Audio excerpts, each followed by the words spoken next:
ഈശോ മിശിഹായ്ക്ക് സ്തുതിയായിരിക്കട്ടെ. ഞാൻ Joseph.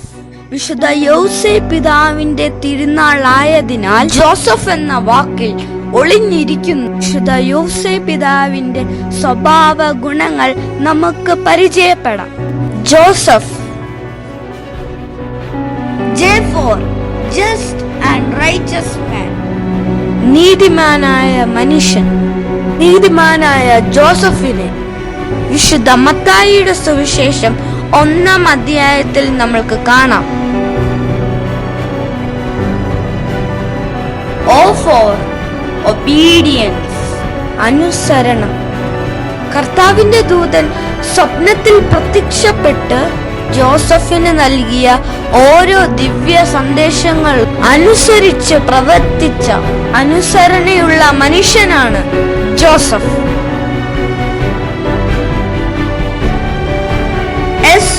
Silent servant of God, നിശബ്ദനായ ദൈവദാസൻ.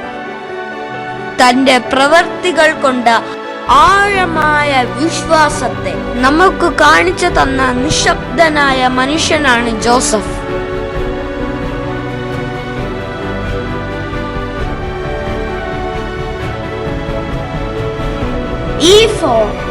എക്സാമ്പിൾ ഓഫ് ഹോളി ഫാമിലി, ഓരോ ക്രിസ്ത്യാനിയും എങ്ങനെ ജീവിക്കണമെന്നുള്ള ഉത്തമമായ ഉദാഹരണമായി മാറിയ ഒരു പിതാവാണ് വിശുദ്ധ ജോസഫ്.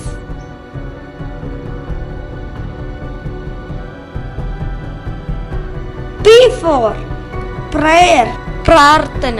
കർത്താവിന്റെ ദൂതൻ സ്വപ്നത്തിൽ പ്രത്യക്ഷപ്പെട്ട് നിരന്തരം നൽകുന്ന ദിവ്യ സന്ദേശം സ്വീകരിക്കുവാനുള്ള കഴിവ് വിശുദ്ധ ജോസഫിന് ലഭിച്ചത് അദ്ദേഹം നിരന്തരം പ്രാർത്ഥിക്കുന്ന ഒരു വ്യക്തിയായതുകൊണ്ടാണ്.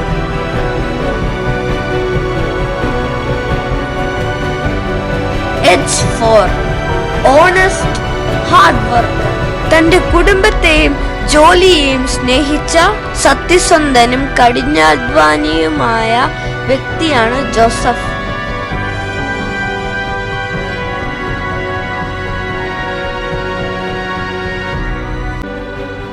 വിശുദ്ധന്റെ സ്വഭാവ ഗുണങ്ങളെല്ലാം നമ്മുടെ ജീവിതത്തിൽ പ്രാവർത്തികമാക്കാൻ ദൈവം നമ്മളെ അനുഗ്രഹിക്കട്ടെ എന്ന് പ്രാർത്ഥിച്ചുകൊണ്ട് എല്ലാവർക്കും തിരുനാളിന്റെ ആശംസകൾ.